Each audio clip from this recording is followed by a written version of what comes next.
The words hit me like a physical blow, honey, right there in the middle of the bustling Phoenix Sky Harbor Airport, surrounded by families laughing and hugging, preparing for their dream vacations. My son, my own flesh and blood, looked me dead in the eye and said, "You're not invited, Mom." My wife wants only her family there. I let out the longest breath you ever heard, sweetie, like all the air just left my lungs at once. My shoulders just dropped like I was carrying the world, and for a hot minute, I couldn't even speak. The silence stretched between us like a canyon, even with all the airport noise around us. The announcements, the rolling suitcases, the excited chatter of other families who weren't being torn apart. I had just paid for this whole trip, y'all. Every single penny. A dream vacation to Hawaii for his whole family. Michael, his wife Brenda, and my two precious grandchildren, Emily and Josh. It was supposed to be a celebration of his big promotion at the accounting firm. I'd scraped together $12,000 from my modest retirement savings. Money I'd been putting aside for years, thinking maybe one day I'd take a little trip myself. But when Michael called, so excited about his success, asking if I could help make this family vacation happen, I didn't hesitate, not for a second. And now this. My voice broke right in half, y'all, when I finally managed to whisper, "But I paid for it." The words came out softer than a church mouse, barely audible over the airport chaos. He just shrugged, a cold, indifferent shrug that twisted my heart like a knife. "It's a gift, Mom. Consider it a gift." But honey, let me tell you something that's going to absolutely shock you about what I discovered that day. Because what happened next wasn't just about a vacation. Oh no, this was about 25 years of manipulation, 25 years of being treated like a human ATM, and 25 years of my son slowly turning into someone I didn't recognize. You see, sweetie, I'm Carol Johnson, 68 years old, and I've been a widow for 15 years now. When my husband Robert passed away from a heart attack, God rest his soul, I thought my world was ending.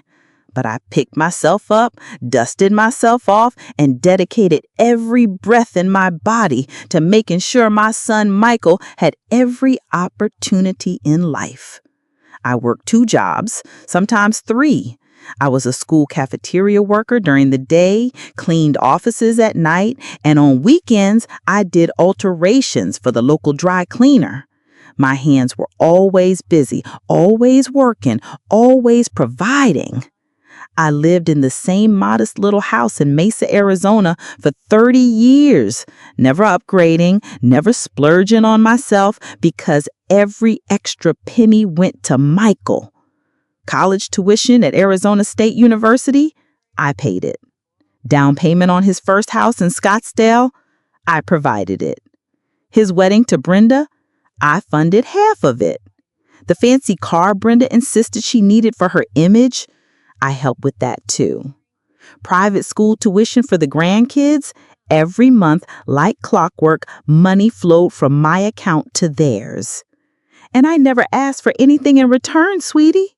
Just love, just respect, just a little bit of appreciation, just to be included in the family I had sacrificed everything to build.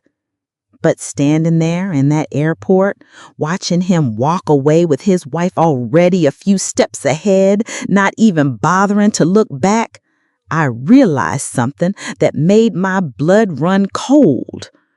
I realized that somewhere along the way, my sweet little boy who used to bring me wildflowers from the vacant lot down the street had turned into a stranger.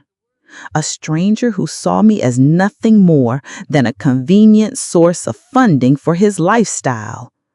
I stood there, honey, watching them disappear into the crowd, and I felt something I hadn't felt in years. Not just sadness, not just heartbreak, but a slow, burning anger that started deep in my gut and spread through my veins like wildfire. You know what? I stopped talking for a hot minute, just standing there, letting the chaos of the airport wash over me, trying to make sense of the betrayal. The silence stretched between us like a canyon, even though he was already gone.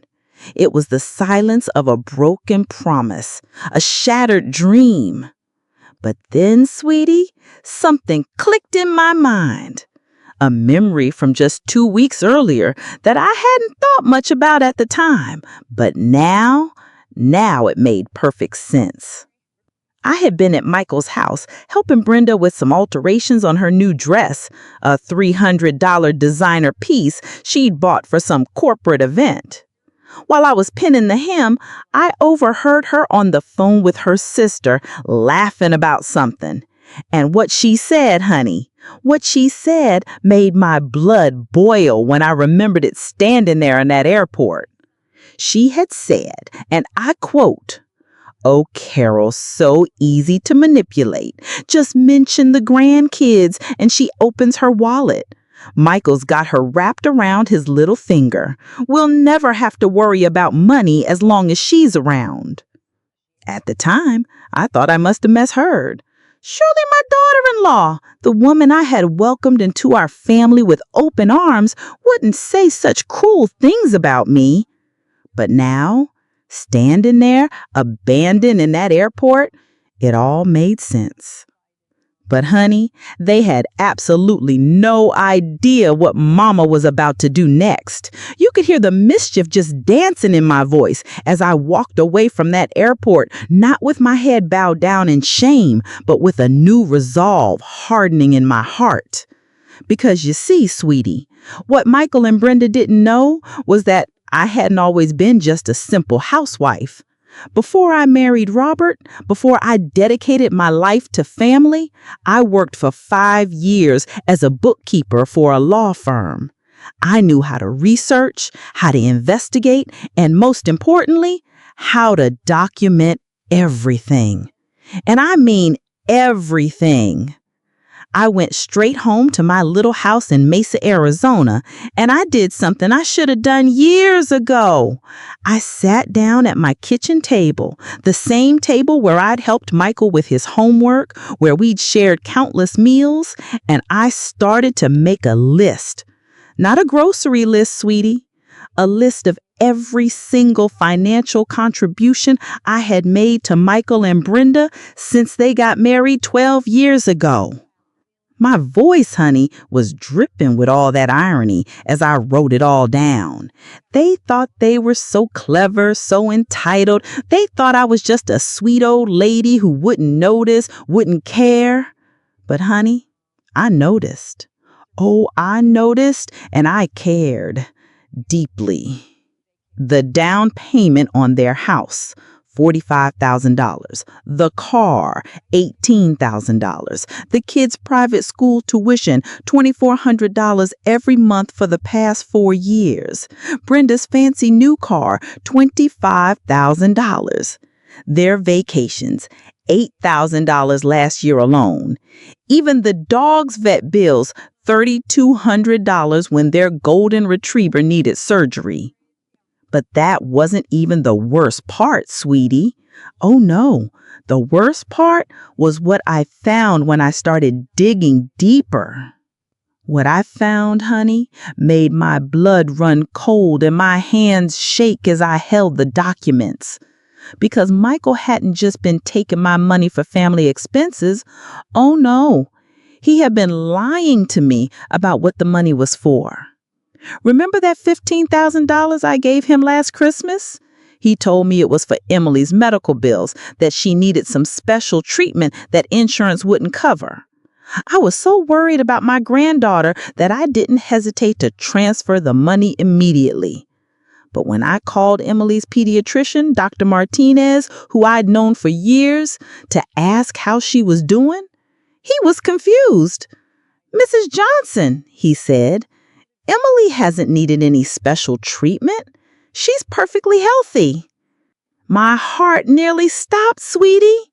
I could barely get the words out when I asked him to check his records again. But there it was, clear as day. Emily had only had her regular checkups, no special treatments, no medical bills. So where did that $15,000 go? I started digging deeper, using those old investigative skills I'd learned at the law firm. And what I discovered, honey, what I discovered was going to change everything. Michael had been using my money to fund a lifestyle that was way beyond his means. That promotion he was so proud of, it came with a nice title but barely any salary increase.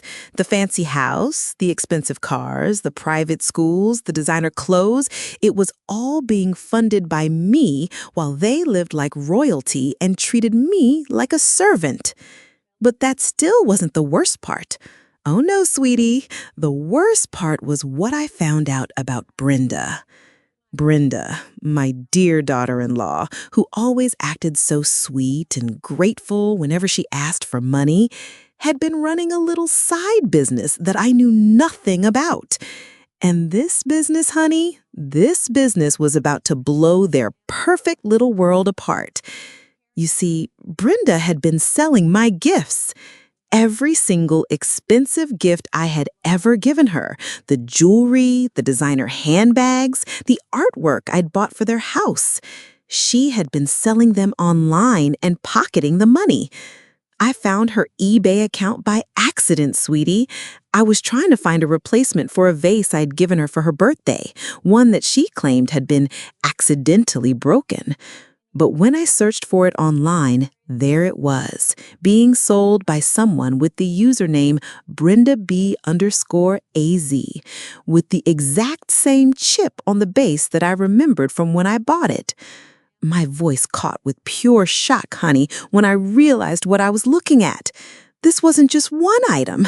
This was dozens of items, hundreds of dollars worth of gifts I had given her over the years, all being sold for cash.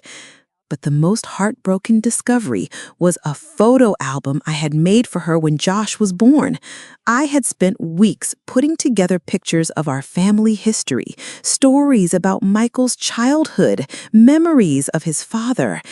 It was irreplaceable, one of a kind, filled with love and family history. She had sold it for $12. $12, sweetie!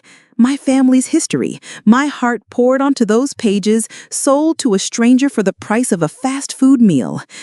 That's when I knew this wasn't just about money anymore. This was war. But honey, I was just getting started, because what I discovered next was going to make the airport incident look like a minor disagreement. I spent the next 3 days doing something I hadn't done in years. I became a detective. I used every skill I'd learned during my time at the law firm, every connection I still had, every resource available to me. And what I uncovered about Michael and Brenda's financial situation was absolutely shocking. They were broke, sweetie. Completely, utterly broke. Despite all the money I had been giving them, despite their fancy lifestyle and perfect image, they were drowning in debt. Credit cards maxed out, mortgage payments behind, car loans in default. They had been using my money not to enhance their lives, but to barely keep their heads above water. But here's the kicker, honey. They had been lying to everyone about their financial success. At Michael's office, he was known as the guy who always picked up the check, who drove the nicest car, who took the most expensive vacations. His colleagues thought he was some kind of financial genius. Little did they know that every dollar of that success came from his 68-year-old mother's retirement savings. And Brenda? Oh, Brenda was even worse. She had been bragging to her friends about their wealth, posting pictures on social media of their expensive purchases, their fancy dinners, their luxury vacations. She had built an entire identity around being successful and wealthy. But it was all a lie, sweetie. All of it, built on the back of a woman they had just abandoned at an airport. But wait, honey, because what I discovered next was going to change everything, not just for me, but for Michael, Brenda, and potentially dozens of other families. While I was going through Michael's financial records, yes, sweetie, I still had access to some of his accounts from when I helped him set up his banking years ago, I found something that made my blood run cold. Michael had invested a significant portion of his savings and even some of the money that I had given him into something called Global Prosperity Solutions. It was supposed to be a sure thing, a guaranteed return investment that would make him rich. But when I started researching this company, using my old contacts and the internet resources at the local library, what I found made my stomach churn. Global Prosperity Solutions was a Ponzi scheme, sweetie, a sophisticated, elaborate fraud that was about to collapse and take everyone's money with it. The company was run by a man named Richard Henderson, who had a history of financial fraud going back 20 years. He had been operating under different names in different states, always staying one step ahead of the law. And now he had his hooks in my son. Michael had invested $75,000 with this company. $75,000, honey. Money that included a significant portion of what I had given him over the years, money that was supposed to be for his children's future, for their security. And it was all about to disappear. That's when I made a decision that would change everything, sweetie. I wasn't just going to sit back and let my son destroy his family's future. I wasn't going to let this Richard Henderson character steal money from innocent people. And I certainly wasn't going to let Michael and Brenda continue to treat me like a disposable ATM. I was going to fight back. But I wasn't going to do it alone. I called my old friend Margaret, who still worked at the law firm where I used to be employed. Margaret had become a paralegal over the years, and she knew exactly who I needed to talk to. "Carol," she said when I explained the situation, "you need to call Sarah Mitchell. She's a lawyer who specializes in elder financial abuse and fraud cases. If anyone can help you, it's her." Sarah Mitchell turned out to be a godsend, honey. She was a sharp, no-nonsense attorney in her 40s who had built her career on protecting people like me from people like Michael and Brenda. When I walked into her office and laid out all my documentation, and sweetie, I had documentation for everything, her eyes widened with each revelation. "Mrs. Johnson?" she said, her voice grave. "This is one of the most clear-cut cases of elder financial abuse I've ever seen. But it's also much more than that. If what you're telling me about this Ponzi scheme is true, we're not just talking about recovering your money, we're talking about potentially saving dozens of families from financial ruin." That's when I knew I wasn't just fighting for myself anymore. I was fighting for justice. But honey, I wasn't just going to file a lawsuit and wait for the legal system to work its magic. Oh no, I had something much more immediate in mind. Something that would hit Michael and Brenda where it hurt the most, their precious image. You see, sweetie, Michael's company was having their annual family barbecue in 2 weeks. It was a big event with all the employees and their families, the company executives, even some clients. Michael had been bragging about it for months, talking about how he was going to show everyone his success. And I was going to be there. Not as his guest, mind you, as his reckoning. I spent those 2 weeks preparing like a general preparing for battle. I organized every document, every piece of evidence, every proof of their deception. I had bank statements, receipts, emails, text messages, even recordings of phone conversations where they had asked me for money. But most importantly, I had the evidence about the Ponzi scheme. I had contacted the FBI's Financial Crimes Division, and they were very interested in what I had to say about Richard Henderson and Global Prosperity Solutions.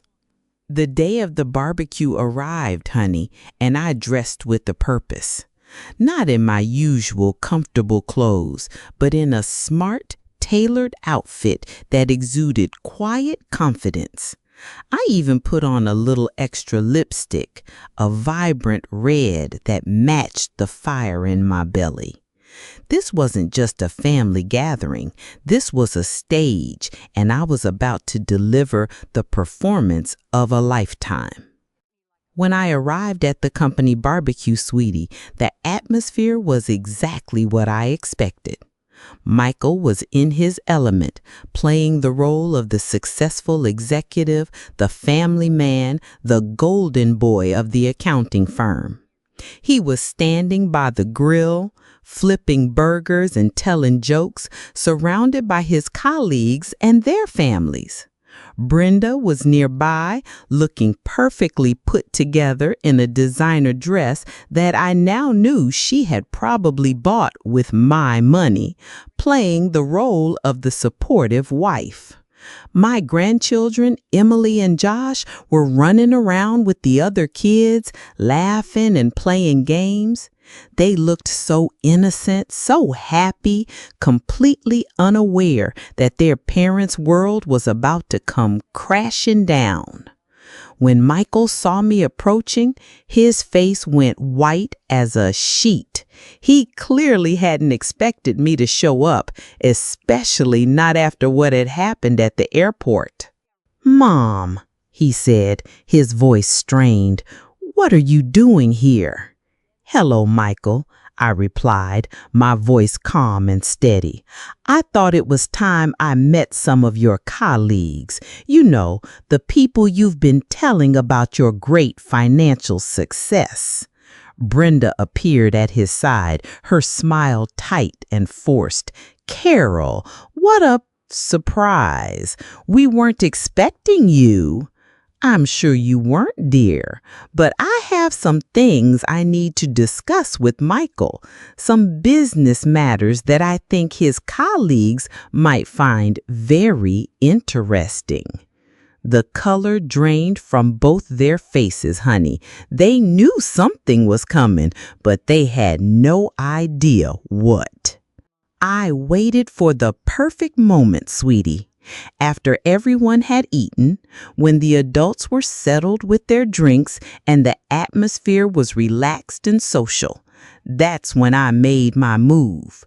I walked over to where Michael's boss, Mr. Patterson, was sitting with several other executives and their wives. "Excuse me," I said, my voice carrying just enough to draw attention from nearby tables. "I'm Carol Johnson, Michael's mother. I was wondering if I could share something with you about my son's remarkable financial acumen." Michael started moving toward me, panic in his eyes, but I held up my hand to stop him. "You see," I continued, pulling out a folder from my purse, "Michael has been telling everyone about his investment success, his ability to provide for his family, his financial expertise, and I think it's wonderful that he's been so creative in his approach to wealth building." Mr. Patterson looked interested, completely unaware of what was coming. "Oh, yes, Michael's always been very sharp with numbers. We're lucky to have him on our team." "Indeed," I said, opening my folder. In fact, Michael has been so successful at managing money that he's managed to extract over $200,000 from his 68-year-old mother's retirement savings over the past 12 years. The silence that followed was deafening, honey. You could hear a pin drop. "What did you just say?" Mr. Patterson asked, his voice sharp with confusion. I smiled sweetly and pulled out the first document. I said that my son, your employee, Michael Johnson, has systematically manipulated and financially abused his elderly mother to fund a lifestyle he cannot afford. Michael was moving toward me now, his face red with anger and embarrassment. "Mom, stop. You don't know what you're doing." "Oh, but I do, sweetie. I know exactly what I'm doing, just like I know exactly what you've been doing." I turned back to Mr. Patterson and the other executives who were now listening with rapt attention. "For example," I continued, pulling out bank statements. "Last Christmas, Michael told me he needed $15,000 for his daughter's medical bills. Emergency surgery, he said, life or death. So naturally, I gave him the money immediately." I paused for dramatic effect, honey, letting the tension build. "But when I called Emily's doctor to check on her recovery, I discovered something interesting. Emily had never been sick. There were no medical bills, no emergency surgery. The money had been used to pay off credit card debt that Michael had accumulated buying expensive gifts for his colleagues and clients." Gasps rippled through the crowd. Michael's face was now purple with rage and humiliation. "Mom, you're embarrassing yourself," he hissed, but his voice was shaking. "Am I, Michael, or am I embarrassing you?" But honey, I was just getting started, because what I revealed next was going to shock everyone, including Michael. "But the medical bills weren't the worst of it," I continued, my voice now commanding the attention of everyone within earshot. "The worst part is what Michael did with the money I gave him for his children's college fund." I pulled out another set of documents, these ones more official looking with government seals and legal letterhead. Michael took $75,000 that was supposed to secure his children's future and invested it with a company called Global Prosperity Solutions. Michael's face went from purple to white in an instant. He knew what was coming. Now that might sound like a smart investment, except for one small problem. Global Prosperity Solutions is a Ponzi scheme that's currently under investigation by the FBI for frauding investors out of millions of dollars. The crowd erupted in shocked murmurs. Mr. Patterson stood up, his face grave with concern. "Mrs. Johnson," he said, "are you saying that Michael invested company money in this scheme?" "Oh, no," I replied. "He invested family money, money that I gave him in good faith, believing it would be used to secure my grandchildren's future, money that is now gone forever, along with the investments of dozens of other families." I turned to look at Michael, who was standing frozen in shock. That's not possible," he whispered, his voice barely audible.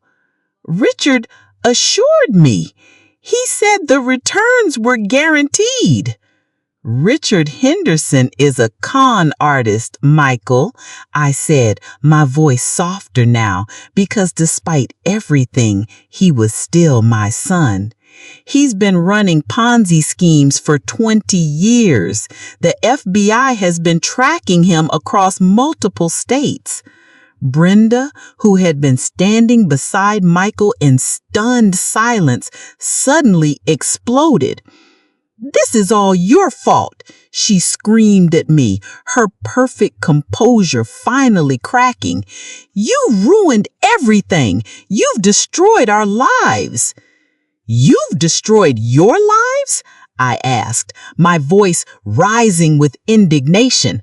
"I've spent 12 years funding your lives. I've given you everything I had, and you repaid me by abandoning me at an airport and treating me like a disposable ATM." The crowd was watching this family drama unfold like it was a soap opera, honey. Some people were recording it on their phones. Others were whispering among themselves, but everyone was riveted. Mr. Patterson stepped forward, his face serious. "Michael, I think you need to come to my office first thing Monday morning. We need to discuss whether this situation affects your position with the company." That's when Michael finally snapped. "You want to know the truth?" Michael shouted, his voice cracking with desperation. "You want to know the real truth about our perfect life?" He gestured wildly at the crowd, at his colleagues, at his boss. "We're broke. We've been broke for years. Every nice thing you see, every expensive dinner, every vacation, every piece of designer clothing, it all came from her." He pointed at me with a shaking finger. "My 68-year-old mother has been funding our entire lifestyle because I was too proud to admit that I couldn't provide for my family." Brenda was crying now, her makeup running down her face. "Michael, stop. Please stop." But he couldn't stop, honey. The dam had burst, and everything was pouring out. "You think I'm successful? You think I'm some kind of financial genius? I can barely make our mortgage payments. The car is about to be repossessed. The school has been calling about overdue tuition." He turned to me, his eyes filled with tears and rage and shame. "And you know what the worst part is, Mom? The worst part is that I knew it was wrong. I knew I was taking advantage of you, but I couldn't stop. Because stopping would mean admitting that I'm a failure, that I'm not the man Dad wanted me to be, that I'm not the son you deserved." The crowd was completely silent now, honey. This wasn't entertainment anymore. This was a man having a complete breakdown in front of everyone he worked with. That's when things took an unexpected turn, sweetie, because just as Michael was finishing his confession, two men in dark suits approached our little gathering. "Excuse me," one of them said, flashing a badge. "I'm Agent Rodriguez with the FBI Financial Crimes Division. We're looking for Michael Johnson." The crowd parted like the Red Sea, honey. Everyone stepped back, leaving Michael standing alone in the middle of the circle. "Mr. Johnson," Agent Rodriguez continued, "we need to speak with you about your investments with Global Prosperity Solutions and Richard Henderson." Michael's legs gave out and he sank into a nearby chair. Am I under arrest?" he asked. "Not at this time," the agent replied, "but we do need you to come with us for questioning. You may be a victim of this scheme, but we need to determine if you were aware of its fraudulent nature." That's when I stepped forward, honey. Because despite everything he had done to me, despite all the lies and manipulation and betrayal, he was still my son. "Agent Rodriguez," I said. I'm the one who contacted your office about the Ponzi scheme.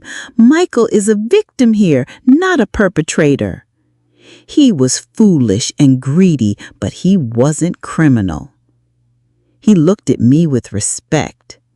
Mrs. Johnson, your information has been invaluable to our investigation. Thanks to your documentation, we've been able to identify dozens of other victims and freeze several accounts before more money could be stolen. He turned back to Michael. Mr. Johnson, you're not under arrest, but we do need your cooperation in building our case against Henderson. Are you willing to help us? Michael nodded weakly, unable to speak. But honey, I wasn't done yet, because there was one more thing I needed to say, one more truth that needed to come out. I walked over to where Brenda was standing, still crying, still trying to salvage some dignity from this disaster. Brenda, I said, my voice gentle but firm, there's something else everyone should know. She looked up at me with fear in her eyes. I know about the eBay account, I said simply. Her face went white as a sheet. I know about all the gifts you've been selling, the jewelry, the artwork, the family photos. I know about the $12 you got for the photo album I made when Josh was born. The crowd gasped again. This revelation seemed to shock them even more than the financial abuse. You sold family photos? One of the wives asked, her voice filled with disgust. Not just photos, I continued, pulling out printouts from my folder. Wedding gifts, birthday presents, Christmas gifts. Anything I gave her that had any value, she sold online for cash. I held up a picture of the photo album, the one that I had spent weeks creating, filled with family history and love. This album contained irreplaceable photos of Michael's father, stories of our family history, memories that can never be recreated. And she sold it to a stranger for $12. Brenda was sobbing now, her perfect image completely destroyed. I needed the money, she whispered. We were so far behind on everything. Then you should have asked for help, I said. You should have been honest. Instead, you chose to steal from the woman who had given you everything. The aftermath of that barbecue, honey, was swift and devastating. By Monday morning, Michael had been suspended from his job pending the outcome of the FBI investigation. By Wednesday, their house was in foreclosure. By Friday, Brenda had moved back in with her parents, taking the children with her. Michael called me that weekend, his voice broken and desperate. Mom, he said, I don't know what to do. I've lost everything. My job, my house, my family. Brenda won't even let me see the kids. I listened to him cry, sweetie, and despite everything he had done to me, my heart broke for him. Because underneath all the greed and manipulation and lies, he was still the little boy who used to bring me wildflowers. Michael, I said finally, you haven't lost everything. You've lost the things that were built on lies and deception, but you still have the chance to rebuild your life on truth and honesty. How? He asked. How do I come back from this? Everyone knows what I did. Everyone knows I'm a fraud. You start by taking responsibility, I told him. You start by making amends, and you start by learning to live within your means, with dignity and integrity. There was a long silence on the phone. Will you help me? He asked, his voice small and vulnerable. I thought about it for a long moment, honey. After everything he had done to me, after all the pain and betrayal, did he deserve my help? "I'll help you," I said finally, "but not with money. Never again with money. I'll help you learn to stand on your own 2 feet.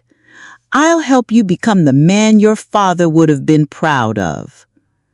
The next few months were the hardest of Michael's life, sweetie, but also the most important.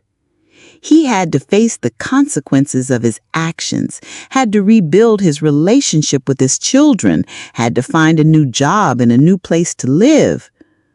But he also had to face himself, had to confront the greed and entitlement that had led him down this path. He helped me, honey, but not in the way I used to. Instead of giving him money, I gave him guidance. Instead of solving his problems, I taught him how to solve them himself. Instead of enabling his dependence, I encouraged his independence. It wasn't easy. There were setbacks, arguments, moments when I thought he might give up. But slowly, gradually, I began to see glimpses of the son I had raised, the good man I knew he could be. He got a job at a smaller accounting firm, making less money but working for people who valued honesty over flash. He moved into a modest apartment, learning to live within his means. He started attending therapy, working through the issues that had led to his destructive behavior. Most importantly, he began to rebuild his relationship with his children. It took time and patience and a lot of honest conversations about what had happened and why. But Emily and Josh were resilient, and they loved their father despite his mistakes. Brenda, unfortunately, never came around. She filed for divorce, demanding alimony and child support that Michael couldn't afford. She continued to blame everyone but herself for their situation, never taking responsibility for her part in the deception.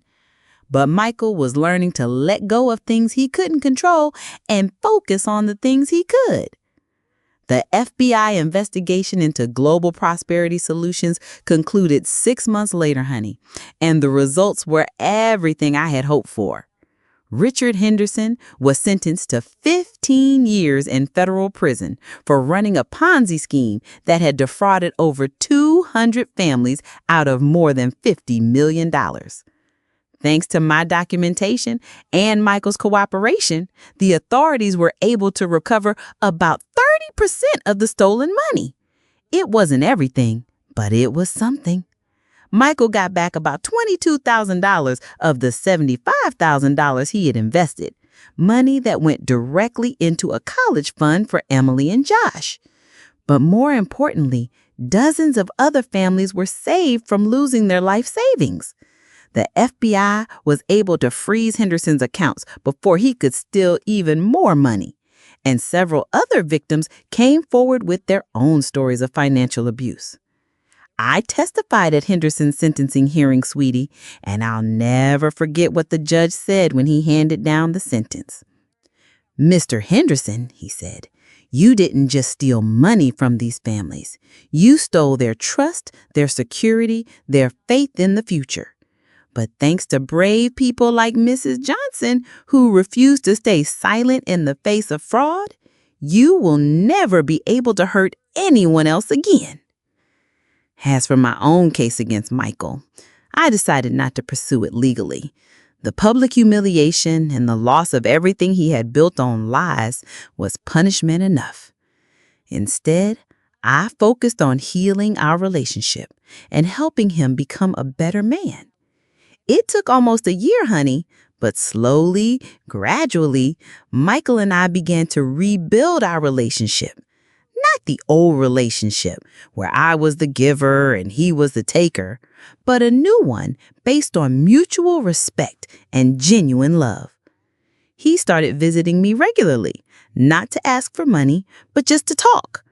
We would sit on my front porch in the evenings, watching the Arizona sunset, and he would tell me about his day, his struggles, his small victories. One evening, about 18 months after the barbecue incident, he brought me something that made my heart sing. "Mom," he said, pulling out a small wrapped package, "I have something for you." Inside was a photo album, handmade, filled with new pictures of Emily and Josh, along with some old photos he had managed to recover from friends and relatives. "I know it can't replace the one Brenda sold," he said, his voice thick with emotion. "But I wanted you to have something that shows how much our family means to me, how much you mean to me." I cried, sweetie. I cried like a baby holding that album and looking at the love and effort he had put into creating it. "Thank you, Michael," I whispered. "This means more to me than all the money in the world." And it did, honey, because it represented something that money couldn't buy: genuine love, respect, and appreciation. As I sit here today, sweetie, telling you this story, I want you to understand something important. This wasn't really about money. It was never about money. It was about respect. It was about dignity. It was about the difference between love and manipulation, between family and exploitation. I could have continued to enable Michael's behavior, continued to fund his lifestyle, continued to be his personal ATM. It would have been easier in some ways. It would have avoided the confrontation, the public humiliation, the painful process of rebuilding our relationship. But it wouldn't have been love. Real love sometimes means saying no. Real love sometimes means letting people face the consequences of their actions. Real love sometimes means fighting for what's right, even when it's hard. Michael learned that lesson the hard way, honey. He learned that true success isn't about having expensive things or impressing other people.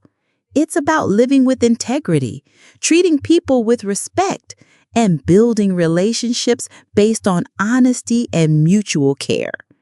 He's a different man now, sweetie. He's the man I always knew he could be, the man his father would have been proud of. He works hard, lives within his means, and treats people with kindness and respect. And most importantly, he's teaching Emily and Josh the values that I tried to teach him, that family is about love, not money, that success is about character, not possessions, and that the most important things in life can't be bought or sold.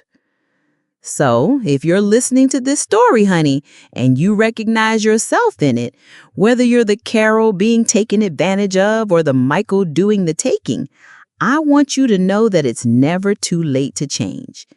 If you're being financially abused by family members, don't stay silent.